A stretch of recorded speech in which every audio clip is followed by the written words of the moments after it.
విశ్వకర్మ ప్రేక్షకులకు ఆత్మబద్ధులందరికీ నమస్కారం.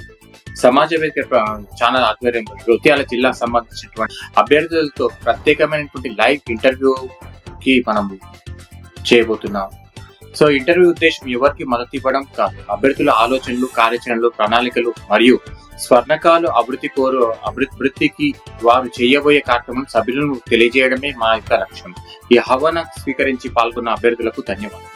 వాళ్ళు ఏంటి, ఏం సంగతి, వాళ్ళు ఏమనుకుంటున్నారు, సో ఫోన్ ద్వారా అందుబాటులో ఉంటారా లేక మరి లైవ్ లో వస్తారా, వాళ్ళ పరిస్థితికి అనుగుణంగా మనం తెలుసుకునే ప్రయత్నం చేస్తాం. ఈ ఆదివారం రోజున ఎన్నికలు అన్నట్టుగా తెలిసింది. సో అదే విషయంలో కొన్ని ప్రశ్నలు అడిగి వాళ్ళ అభిప్రాయాలు కూడా తెలుసుకునే ప్రయత్నం చేస్తాం.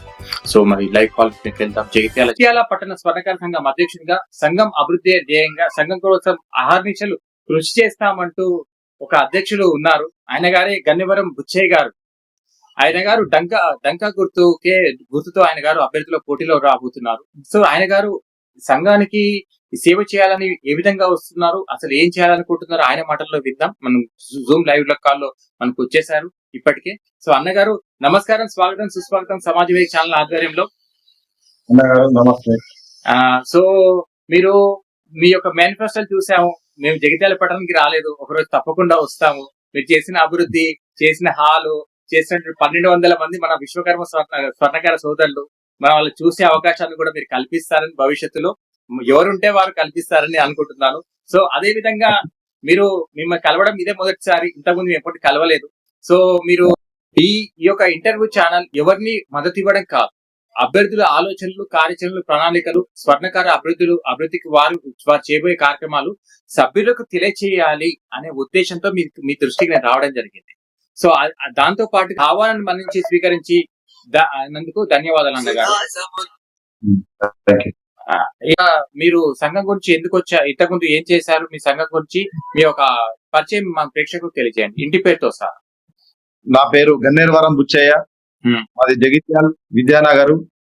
ఇందులో భాగంగా ప్రతి 2 సంవత్సరాలకు ఒకసారి ఎలక్షన్ జరుగుతుంది కాబట్టి స్వర్ణకార సంఘం ఏదైతే పురాణపేటలో ఉన్నది మాది, దీని లోపల ఎవరైతే 1246 మంది సభ్యులు ఉన్నారు. ఈ సభ్యులకు పెద్ద కుటుంబం ఇక్కడ జగిత్యాల లోపల. ఈ కుటుంబం లోపల గెలవాలని అంటే కొద్దిగా ఆచమాసి ముచ్చటేం కాదు. దీంతో మేమందరం మా ఎలక్షన్ లోపల కాంటాక్ట్ చేయడం జరిగింది. ఆ కాంటాక్ట్ చేసిన దాని లోపల భాగంగా నేను అధ్యక్షుడిగా, కార్యదర్శిగా గుగ్గిళ్ళ సత్యనారాయణ గారు, తర్వాత కోశాధికారిగా సింహరాజు అరుణ్ కుమార్ గారు గెలవడం జరిగింది.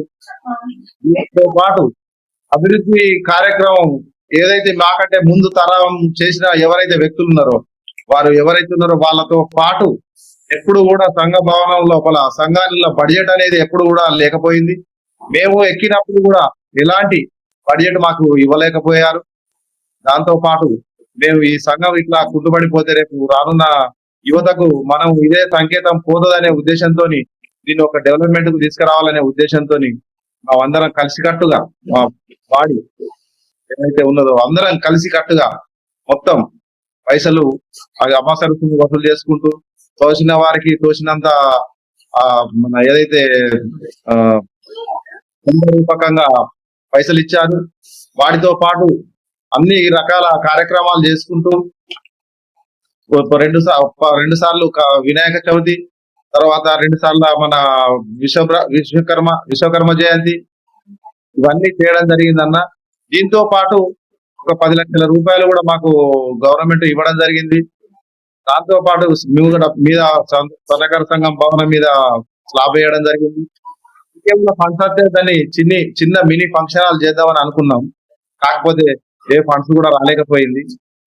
దానిలో భాగంగా వచ్చిన పైసల లోపల ఏదైతే తక్కువ దేవునికి సంబంధించిన ఏవైతే ఉన్నాయో తక్కువ ఖర్చుతోని చేసి ఘనంగా చేశాము. చేసిన తర్వాత లాస్ట్ కు మొన్న రీసెంట్ 2003 నుంచి 2025 12 నెల వరకు మా గెలిచిన బాగా మేము 2023 12 2023 గెలవడం జరిగింది.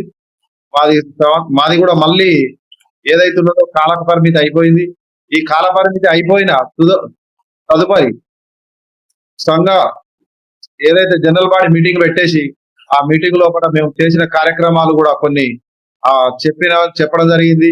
అందులో భాగంగా మేము ఇవన్నీ చేసుకుంటూ కూడా 1,90,600 రూపాయలు బ్యాలెన్స్ చూపించడం జరిగింది. ఈ చేసిన కార్యక్రమాలు ఏంటి అంటే దాని లోపల స్వర్ణకారులు ఎవరైతే ఉన్నారో ఏది కూడా లబ్ధి పొందడం లేదు. పాపం పైసలు ఇవ్వడమే కానీ లబ్ధి అనేది పొందడం లేదు. దానిలో భాగంగా మా సంఘం వాడి అందరం అనుకొని ఒక తీర్మానం చేసుకొని అందులోపల ఎవరైతే మన సంఘ సభ్యుడైనటువంటి ఎవరైనా చనిపోయిన వారు ఉంటే వారికి ఇంత మన తోచినంత సంఘం నుంచి ఏదో ఒక పారితోషికం అందాలనే ఉద్దేశంతో అందరం తీర్మానం చేసుకొని వాళ్ళకు ఒక 30-40 మందికి చనిపోయిన రోజు భోజనం అందించినాం. ఒక కార్యక్రమం చేసినాం. తదుపరి అయితే తదుపరి చెప్పండి. తదుపరి ఏం చేసినామంటే సంఘం లోపల కూడా ఎలాంటి బండ లేకుండే, ఓన్లీ మట్టి లేకనే ఉంటుండే. దాని లోపల కూడా మనకు కత్ రోజు వారి బ్రదర్స్ కూడా వాళ్ళందరూ 75,000 రూపాయలు మనకు సంఘానికి నిధిగా వాళ్ళు ప్రజెంటేషన్ చేసిండ్రు. వాళ్ళ ద్వారా లోపల మనకు టైల్స్ వేపేయడం జరిగింది. దాంతో వేపేయడం జరిగింది. దాంతో పాటు ముంగట పార్కింగ్ టైల్స్ కానీ బాత్రూమ్ టైల్స్ కానీ స్వర్ణకార సంఘం నుండి వేపేయడం జరిగింది. ఇలాంటి విషయాలు చాలా మంది పాపం మన బీదలు ఉన్నారు కనుక మన స్వర్ణకార వృత్తి లోపల వారందరికీ చాలా మంది పాపం ఆపద వస్తుంది అని అంటే హైదరాబాద్ లో అక్కడ హాస్పిటల్లో అంటే కొద్ది ఇక్కడ బాగా పేరాల్సి వచ్చినాయి అని అంటే ఇలాంటి వారికి పాపం తండ్రి కూడా చనిపోయిందంటే ఒక పాపం శ్రీపాద శ్రీనివాస్ అనే తన పాపం బాగా పూరు ఆయన చనిపోవడం వల్ల వాళ్ళ కుటుంబం రోడ్డు మీద పడిపోయింది. అందరి మధ్యలో అందరికి వాట్సాప్ లలో పెట్టి అందరికి పెట్టగానే పాపం పైసలు చాలా మంది కొట్టినాయి. 1,50,000 చిల్లర దాకా వచ్చినాయి డబ్బులు. 50,000 వాళ్ళ చేతికి ఇచ్చి కూడా 1,00,000 రూపాయలు అమ్మాయి పేరు మీద పెళ్లి కొరకు అని చెప్పి ఏడీసీసీ బ్యాంక్ లో డిపాజిట్ చేయడం జరిగింది. అమ్మాయికి చేసి అమ్మడం ఆ అమ్మాయికి ఇచ్చి ఫోటో కూడా తీయడం జరిగింది. ఇందులో బాగా మీరు చూస్తుంటే మీరు సంఘానికి పెద్దన్న అంటే సంఘానికి అధ్యక్షుడు అంటే పెద్దన్న పాత్ర పోషించాలి. మీరు మీ మాటలు వింటుంటే మీరు పెద్దన్న పాత్ర పోషిస్తున్నట్టు నాకు అర్థం అవుతుంది. నేను ఎందుకంటే జీతాల పట్టణానికి ఎప్పుడు రాలేదు, వస్తాను చూసుకొని ఎవరుంటే వాళ్ళందరినీ కలిసి అందరి విషయాలు ప్రత్యక్షంగా కూడా తెలుసుకుంటాను. ఇంకొక విషయం ఏంటంటే మీరు అధ్యక్షునిగా పనిచేశారు, మీరు ఎంతో సేవ చేయాలనుకున్నారు. కొంత సేవ 2 ఏళ్ల కాల పరిమితి ఉండడం వల్ల మీరు పూర్తి స్థాయిలో చేయలేకపోయారు. మరొకసారి చేయాలనుకుని మళ్ళీ మీరు రావడం జరుగుతుంది. సో స్వర్ణకారుల కోసం మీరేం చేయాలనుకుంటున్నారు? అక్కడ ఉన్నటువంటి స్వర్ణకారుల కోసం మీరు ఏం చేసి వారి కోసం మీరు వాళ్ళకి ముఖ్యంగా యువతకు వృత్తిపరంగా ఉన్నటువంటి వారికి మనకు ఆర్థికంగా లేని వారికి ఏమని ఒక పెద్దన్నగా మీరేం చెప్పాలనుకుంటున్నారు? అంటే అధ్యక్షుడు అంటే పెద్దన్న పాత్ర సంఘానికి. సో ఆయన పెద్దన్న పాత్ర అనుకోవాలి. పెద్దన్నగా మీరు ఏం చెప్పాలనుకుంటున్నారు, ఏం చేయాలనుకుంటున్నారు, మీ మనసులో ఉన్నది ఏం చెప్పండి. కొద్దిగా గురించి చెప్పండి. మీకు ఎన్నికల సమయం ఉంది కాబట్టి కొద్దిగా అంత లెంత్ గా ఎవరు వెళ్ళారు కాబట్టి తక్కువగా చెప్పండి, వివరంగా చెప్పండి. ఈసారి కూడా సంఘాన్ని అభివృద్ధి చేసినాం కనుక ఇప్పుడు కూడా సంఘాన్ని అభివృద్ధి లక్ష్యంగా పెట్టుకొని మా కార్యవర్గం మా సభ్యులందరూ వరకు మేము చేయాలనుకునే పని ఒకటి ఏంటిది అంటే పాపం ఎవరికి కూడా చనిపోయిన రోజు ఇల్లు లేవు గనక పాపం తీసుకొచ్చి హాస్పిటల్ ని ఉంచి వాళ్ళను అక్కడి నుంచి అక్కడికి శ్మశానానికి తీసుకుపోతున్నారు. కాబట్టి దానికి కర్మకాండ నిలయం తప్పనిసరి చేద్దామనే ఉద్దేశం మా లోపల ఉన్నది. అది 100% చేస్తామని హామీస్తున్నాను. అదొకటి. యువత కోసం ఏం చేస్తారు? యువతకు బంగారం పని అనేది బాగా తక్కువైపోయిందన్న. ఎందుకంటే మంచిగా ఉండే ఇప్పుడు బంగారం రేటు కూడా ఎక్కువ అవడం వలన కొనే మంది కూడా కస్టమర్స్ కూడా ఎవరు కూడా తక్కువ కొనుక్కుంటుండ్రు, అందరు కొంటున్నారు. కానీ ఇదంతా కార్పొరేట్ వ్యవస్థకు వెళ్ళిపోతుంది కనుక ఈ లోకల్ లో ఉన్న ఎవరైతే బులియన్స్ వారు ఉన్నారో వారి దగ్గర నుండి కొంత వచ్చిన కస్టమర్స్ కూడా వాళ్ళే బంగారం తీసుకొని వాళ్ళే చేయించడం జరుగుతుంది. వాళ్ళని కూడా దయచేసి రేపటి గెలిచిన తర్వాత రిక్వెస్ట్ గా మాట్లాడి వాళ్ళందరూ కూర్చోబెట్టుకొని వాళ్ళతోని సమైక్యంగా బులియన్ వాళ్ళు స్వర్ణకార సంఘం చర్చించి వాళ్ళతోని పని తీసుకొని మన యువతకు కనిపించే విధంగా మేము కృషి చేస్తామని హామీ ఇస్తున్నాం. సంతోషం. వాళ్ళు కూడా యువత మన వృత్తికి పునాది యువతలు. ఆ యువతకి మరింత పనిని మీరు చేకూరుస్తున్నారు.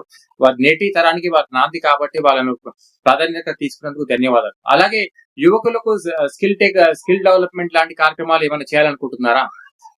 అన్న ఆల్రెడీ ఇది వరకు స్కిల్ డెవలప్మెంట్ దాని కొరకు క్లస్టర్ దాని గురించి మనం ఆలోచించడం జరిగింది. వాళ్ళు కూడా ముందుకు రావడం జరిగింది అన్న. ₹1,00,00,000 మనకు ఆల్రెడీ శాంక్షన్ గా పెట్టారు. దానికి పెడదామని వాళ్ళు ఉన్నారు. అంటే పెట్టలేదు, కానీ పెడతానికి రెడీ ఉన్నారు. ఎమ్మెల్యే సాబు గారి దగ్గరికి పోవడంతో వాళ్ళు కూడా పెడతానికి సిద్ధంగా ఉన్నారు.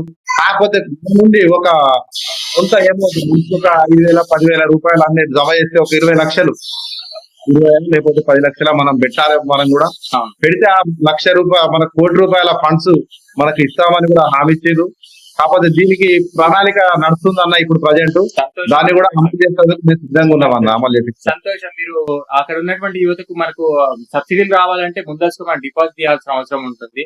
10% డిపాజిట్ అంటే 20% మనం రెడీ చేసుకుంటేనే మనకు అవన్నీ ఖర్చులన్నీ ఉంటాయి కాబట్టి మనకు వచ్చే అవకాశం ఇది ఒక ఈ క్లస్టర్ అనేది సుదీర్ఘమైనటువంటి ప్రక్రియ. ఒక 2 నెలల్లో అయ్యేది కాదు. అయితే అవుతుంది, కానీ దానికి చాలా అవేర్నెస్ అవసరం. సో ఆ విషయంలో మీకు ఎప్పుడైనా అవసరం ఉంటే తప్పకుండా నన్ను సహకరించండి. మీకు తప్పకుండా ఒక తమ్ములాగా దానికి సంబంధించిన సమాచారం తెలియజేస్తాను. మీరు ఇంకొక విషయం, ఈ యొక్క క్లస్టర్ పైన మేము ఆల్రెడీ ఒకటి వీడియో చేశాను, దాన్ని మీరు చూసుకోవచ్చు. అయితే ఇంకొక విషయం ఏంటంటే సంఘంలో పారదర్శకత ముఖ్యం. అంటే మన పెద్దన్న పాత్ర అంటే అధ్యక్షుడు. వర్గంలో సలహాలు ఇచ్చేవారు ఉంటారు, సలహాలను ప్రశ్నించే వాళ్ళు కూడా ఉంటారు. సో మన సభ్యుల కోసం ఆదాయం ఖర్చుల వివరాలు కావచ్చు, సమావేశాలు కావచ్చు, అటువంటి సమస్యలు వస్తే మీరు ఏ విధంగా మీ యొక్క అభిప్రాయం ఉంటుంది, వారి పట్ల మీ ప్రవర్తన ఏ విధంగా ఉంటుంది? అన్న, ప్రతి సభ్యునికి ఏ ఆపద వచ్చినా ముంగటుండి పనిచేస్తూ ఇప్పటి వరకైతే ఎవరు కూడా మనకు కాదనే లేకుండానే ఉన్నారు. ప్రతి ఒక్కరు చాలా మంది ఎవరెవరికైతే ఆపద వచ్చిందో వాళ్ళకి ఇది ఉన్నది అని చెప్పగానే మేము మా బాడీ ముంగట ఉండి అన్ని రకాల మేము సహాయ సహకారాలు అందించామన్నా. దీంతో పాటు బంగారం విషయం లోపల కూడా, బంగారం ఓస్మోమ అనే విషయం లోపల కూడా చాలా ప్రాబ్లమ్స్ జరిగినాయి.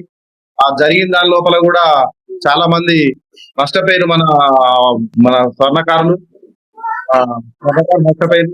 దాని ద్వారా దాదాపు ఒక 100 నుంచి 100 అప్లికేషన్లు వచ్చినాయి అన్న, ఇట్లా బంగారం నష్టపోతున్నాం అని చెప్పి కూడా. దాని ద్వారా మేము అందరం ముంగటేసుకున్నాం. ఆ ద్వారా స్టేట్ నుంచి మొత్తం మన జిల్లా లెవెల్ ఏదైతే ఉన్నదో అందరం లొల్లి వేయడం వల్ల ఏదైతే బంగారం అది క్లియర్ చేశారు. ఇప్పటి వరకు ఒక మనిషికి కూడా అప్పుడు చేసిన ఏదైతే ప్రణాళిక ఉన్నదో ఇప్పటి వరకు బంగారం అనేది మంచి బ్యాక్ మెటల్ ఇస్తుండ్రు. ఎక్కడ కూడా ఇప్పుడు బంగారం వల్ల ఎక్కడ కూడా ఇబ్బంది లేదన్న. అందరు చాలా బాగా సంతోషం. మీరు మీ సభ్యులకి ప్రతి సమస్య వచ్చినా కూడా మీరు స్పందిస్తున్నారు, వాళ్ళకి సమస్య పరిష్కారం కోసం కృషి చేస్తానంటుగా నాకు అర్థం అవుతుంది. అంతే నాన్న మీరు చెప్పేది? అన్న ఓకేనే.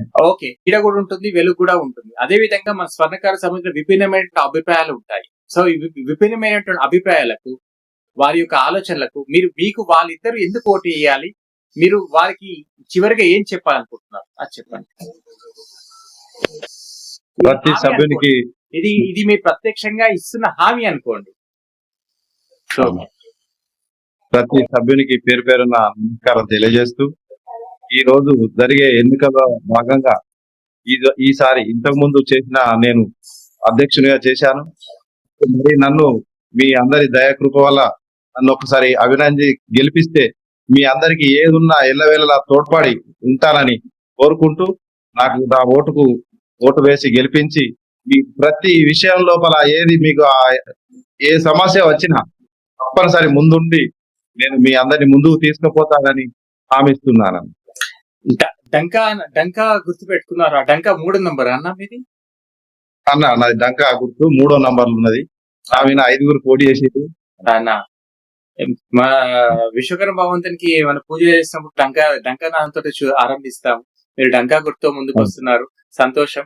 సో అలాంటి వారు చాలా మంది ఉన్నారు, మన మిత్రులు సన్నిహితులు కూడా. సో చివరిగా మీరు అక్కడ ఉన్నటువంటి రాజకీయ పరంగా ఉన్నటువంటి ఎమ్మెల్యే గారితో కానీ, జిల్లా అధ్యక్షులతో కానీ, రాష్ట్ర సంఘాలతో కానీ మీకు అనుబంధాలు ఏ విధంగా ఉన్నాయి? మాకు రాష్ట్ర సంఘం ఎల్లవేళలా తోడుగానే ఉన్నది.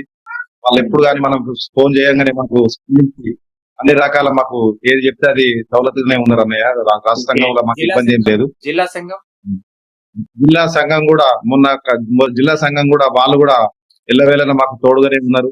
ఇప్పటికీ కూడా మా ఎంపీ ఏదైనా అవసరం పడ్డది అంటే అన్న రాండ్రి అనగానే జిల్లా వాళ్ళు అందరూ ఏకమై రావడం జరుగుతుందన్న. వాళ్ళ సహాయ సహకారాలు కూడా మాకు చాలా జిల్లా అధ్యక్షుడు ముగల మారుతి గారు వారు కూడా ఎప్పుడంటే అప్పుడు మాకు తప్పనిసరి తోడు ఉంటాడు. ఓకే, మాకు ఎల్లవేళగా ఎప్పుడు కూడా తోడు ఉన్నాడు అన్న. ముగల మారుతి పేరుకే ముగల మారుతి, కానీ ఆయన మాట్లాడుతుంటే ఒక సన్నాయి లాగా వస్తుంది, ఫ్రూట్ లాగా వస్తుంది. అంతటి మంచి వ్యక్తి. సో ఆయన గారికి కూడా నేను ధన్యవాదాలు తెలియజేస్తున్నాను. సో ఇటువంటి నాయకత్వాలు బలపడాలి. తెలంగాణ నుండి స్వర్ణకారులు బాగుండాలంటే మీలాంటి వారు మీలాంటి లక్ష్యాలు పెట్టుకున్నటువంటి వారికి విజయం సాధించాలి. సో ఓటమి గెలుపులు సహజం. ప్రేక్షకులుగారా ఇదే మీరు ఎన్నికల మేనిఫెస్టో అనుకుంటారో ఏదనుకుంటారో మీరు ఏమనుకుంటారో మీ ఇష్టం. నా ఉద్దేశం, నేను హైదరాబాద్ నుంచి కాల్ చేసి గెలిచే వారికి, మంచి లక్ష్యాలు ఉన్న వారికి తప్పకుండా ఈ సామాజిక వేదిక ఛానల్ వారి గొంతుగా నిలుస్తుంది. వారు అన్నగారు నేను ఇప్పటివరకు జగిత్యాలకు రాలేదు, మొదటిసారిగా నేను మీకు లైవ్ లో మాట్లాడుతున్నాను. సంతోషం అన్నగారు, చాలా సంతోషం. మీ యొక్క అభ్యర్థులు విజయాలకు మీకు ఒక మంచి విశ్వకర్మ యొక్క భగవంతుని యొక్క ఆశీస్సులు, మీ లోకల్లో ఉన్నటువంటి స్వర్ణకారుల యొక్క మనసులు గెలుచుకునే అవకాశాన్ని, ఈ వీడియో ద్వారా తెలుసుకునే అవకాశాలని, మనసు గెలుచుకునే అవకాశాలని మీకు ఇవ్వాలని అనుకున్నాను. సో అదే విధంగా మీకు విలీన సమయాన్ని ఎల్లుండి అనుకుంటా ఎలక్షన్స్. సో ఇది నాకు తెలిసి రేపు ఈ రోజు రాత్రి కల్లా దీని వీడియోను నేను టెలికాస్ట్ చేసే ప్రయత్నం చేస్తాను.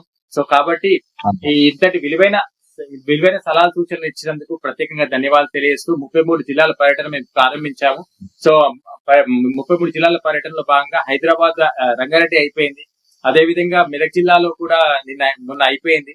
సో అన్ని జిల్లాల పర్యటన కూడా పెట్టుకుంటున్నాము. ఆ పర్యటనలో భాగంగా తప్పకుండా వచ్చినప్పుడు ఈ పట్టణానికి విచ్చేయడం జరుగుతుంది. అప్పటి వరకు మిత్రులారా సెలవు. అండ్ ముఖ్యంగా అందరికీ ధన్యవాదాలు. మీ నుంచి మరోసారి జై విశ్వకర్మ అనే ఒక నాదాన్ని వినాలనుకుంటున్నాను. జై విశ్వకర్మ, జై జై విశ్వకర్మ చెప్తే ఇంకా సంతోషం. ఇద్దరు ఒకటే ప్యానల్ కాబట్టి. నా యొక్క గుర్తు పొడుగు గుర్తు, ప్రధాన కార్యదర్శి అభ్యర్థిని. నా పేరు ముగిల సత్యనారాయణ. నా పేరు గన్నేరువరం బుచ్చయ్య. ఎలక్షన్ లో భాగంగా గుర్తు